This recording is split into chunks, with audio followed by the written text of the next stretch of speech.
नमस्कार। बधिरों के लिए खबरों के विशेष बुलेटिन में आपका स्वागत है। इस बुलेटिन में अब तक की ताजा और अहम खबरों के साथ मैं हूं सचिन और खबरों को पेश करेंगी रजनी।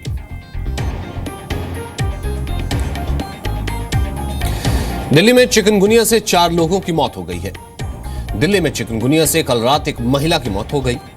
महिला के पति का आरोप है कि वो 6 घंटे तक एम्बुलेंस में शव को लेकर भटकता रहा, लेकिन उसे शव रखने की जगह नहीं मिली। महिला की मौत कल रात 8 बजे हेडगेवार अस्पताल में हुई। महिला का पति शव लेकर अपने घर आया। मकान मालिक ने शव को घर में रखने से मना कर दिया, जिसके बाद महिला का पति शव को लेकर दोबारा अस्पताल पहुंचा, लेकिन अस्पताल ने भी डिस्चार्ज किए जाने की वजह से शव को रखने से इनकार कर दिया। बाद में पुलिस के दखल के बाद इलाके के प्रधान के घर महिला का शव रखा गया। 29 पेशेंट दाखिल हुए थे और 29 में से अभी 4 की डेथ हो चुकी है, 3 की। एक मैं और बोल रहा हूँ 4 की, क्योंकि जो हमारे ऑफिशियली दाखिल तो नहीं हुआ पेशेंट, तो रात को कल 8 बजे मेरे जानने वाले पेशेंट थे। According to relatives they were told that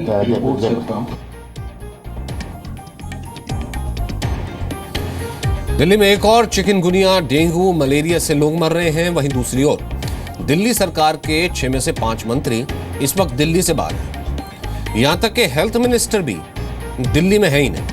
health minister Satyendra Jain Goa में है। वहीं दिल्ली के हेल्थ सेक्रेटरी भी दिल्ली से बाहर हैं। दिल्ली डेंगू और चिकनगुनिया की चपेट में है। चिकनगुनिया से मरने वालों की संख्या 4 हो गई है। डेंगू से 10 लोगों की जान चली गई है। मलेरिया से 2 लोगों की जान गई है। ऐसे में सवाल उठता है कि क्या दिल्ली के हेल्थ मिनिस्टर के लिए गोवा में क्या चुनाव प्रचार करना जरूरी है? देखिए, हम अपनी तरफ से पूरा ध्यान रख रहे हैं और जहाँ तक अगर बात करनी है तो ये करिएगा दिल्ली के अंदर एमसीडी ने क्या किया। एमसीडी को जो है कंट्रोल करने का काम उनका होता है। वो कहते हैं फॉगिंग नहीं कर रहे हैं, कोई रोकथाम नहीं कर रहे हैं, उसकी बात तो कोई करता नहीं है। एमसीडी को करना होता है, रोकथाम का काम उनका है।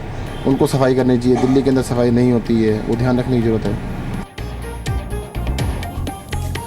यूपी के सीएम अखिलेश यादव ने आज चीफ सेक्रेटरी दीपक सिंघल को उनके पद से हटा दिया। दीपक सिंघल की जगह राहुल भटनागर को यूपी का नया मुख्य सचिव बनाया है। राहुल भटनागर 1983 बैच का आईएएस अफसर है। इससे पहले राहुल भटनागर वित्त विभाग के प्रमुख सचिव के पद पर तैनात थे। दीपक सिंघल को शिवपाल यादव का करीबी बताया जाता है। दीपक सिंघल को 18 वरिष्ठ आईएएस को नजरअंदाज कर मुख्य सचिव बनाया गया है। 2 दिन के भीतर अखिलेश सरकार का यह दूसरा बड़ा फैसला है। कल ही अखिलेश यादव ने अपने कैबिनेट से 2 मंत्रियों को हटा दिया था। आलोक रंजन के रिटायर होने के बाद इसी साल जुलाई में दीपक सिंघल को यूपी का 48वां मुख्य सचिव बनाया गया था। एक बहुत बड़ी जिम्मेदारी मुझे मिली है उत्तर प्रदेश राज्य के लिए। मैं उत्तर प्रदेश राज्य का ही अधिकारी हूँ, आईएएस का 1983 बैच का। तो आज मुझे ये मौका मिला है, मुख्य सचिव मुझे बनाया गया शासन ने। तो मैं समझता हूँ ये बहुत बड़ी मेरे लिए अपॉर्चुनिटी है। बिहार के मुख्यमंत्री नीतीश कुमार ने खुद पर हो रहे हमलों का जवाब दिया है। नीतीश कुमार ने कहा है कि उनकी हालत 32 दांतों के बीच दबी जीभ की तरह है। नीतीश के इस बयान को बिहार की बिगड़ती कानून व्यवस्था के लिहाज से काफी अहम माना जा रहा है।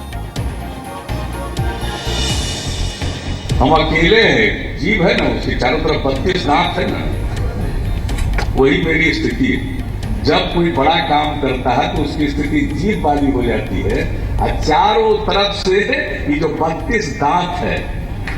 चलिए, नीतीश की बयान से पहले बिहार के बाहुबली नेता शहाबुद्दीन ने नीतीश कुमार पर हमला किया। इस बार क्राइम कंट्रोल एक्ट लगाने के मुद्दे पर शहाबुद्दीन ने नीतीश कुमार को निशाने पर लिया। शहाबुद्दीन ने कहा कि नीतीश कुमार जो चाहे लागू करें, लेकिन वो हमेशा अपने तरीके से रहे हैं और रहेंगे। शहाबुद्दीन ने यह भी कहा कि हिसाब उनका होना है जिनकी हुकूमत है। दरअसल सोमवार को बीजेपी नेताओं ने राज्यपाल रामनाथ कोविंद को ज्ञापन देकर शहाबुद्दीन पर अपराध नियंत्रण कानून यानी सीसीए लगाने की मांग की थी, जिसको लेकर शहाबुद्दीन लगातार जेडीयू पर हमलावर है।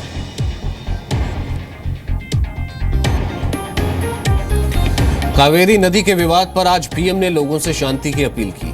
पीएम ने कर्नाटक और तमिलनाडु के लोगों से शांति की अपील की। पीएम ने हिंसा पर दुख जताया। पीएम ने कहा कि किसी भी समस्या का हल हिंसा नहीं है। बेंगलुरु में आज कल की हिंसा के बाद शांति है। बेंगलुरु में 6 थाना क्षेत्रों में कर्फ्यू लगा है।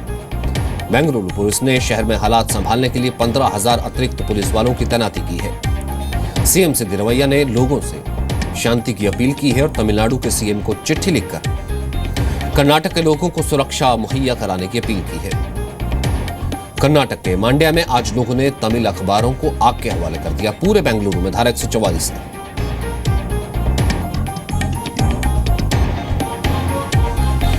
जम्मू कश्मीर के पुंछ में सेना और आतंकियों के बीच पिछले 56 घंटे से एनकाउंटर जारी है। पुंछ के अल्लापीर इलाके में मिनी सचिवालय के पास आतंकियों ने आज सुबह से फिर फायरिंग शुरू कर दी।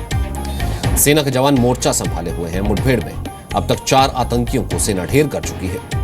एनकाउंटर में पुलिस का एक जवान भी शहीद हुआ।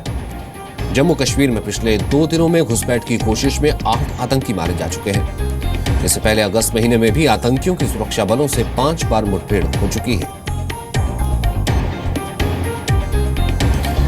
पाकिस्तान के प्रधानमंत्री नवाज शरीफ ने कश्मीर पर एक बार फिर भड़काने वाला बयान दिया है। नवाज शरीफ ने ईद के मौके को कश्मीरियों के लिए सर्वोच्च बलिदान के लिए समर्पित किया। नवाज ने कहा कि जब तक कश्मीर का मुद्दा सुलझ नहीं जाता तब तक पाकिस्तान ऐसा करना जारी रहेगा। नवाज आगे बोले कि हम कश्मीरियों के बलिदान को नजरअंदाज नहीं कर सकते, उन्हें बलिदानों का फल मिलेगा। हिजबुल कमांडर बुरहान वानी के एनकाउंटर के बाद से पाकिस्तान कश्मीर में हिंसा भड़काने की कोशिशें कर रहा है। हाल ही में पाकिस्तान के आर्मी चीफ जनरल राहिल शरीफ ने कश्मीर को पाकिस्तान के गले की नस बताया था। बैंकों से 9,000 करोड़ रुपए का कर्ज लेकर फरार उद्योगपति विजय माल्या के किंगफिशर विला की नीलामी 19 अक्टूबर को होगी। एसबीआई कैप्स ने नीलामी के लिए रिजर्व प्राइस 85.29 करोड़ तय किया है।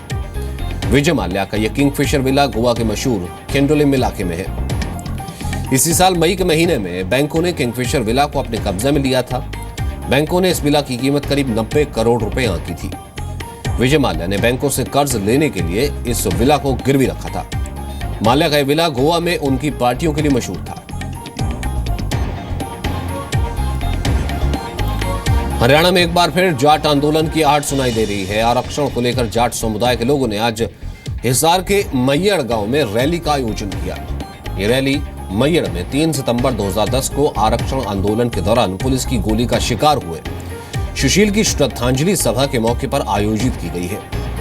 इसी साल फरवरी में जाट समुदाय के प्रदर्शन के दौरान हुई हिंसा को देखते हुए पुलिस प्रशासन अलर्ट पर है। कई डीएसपी पुलिस टुकड़ियों के साथ गोवा में तैनात किए गए हैं। हिसार जिले के एंट्री पॉइंट पर भी भारी संख्या में पुलिस वाले तैनात किए गए हैं।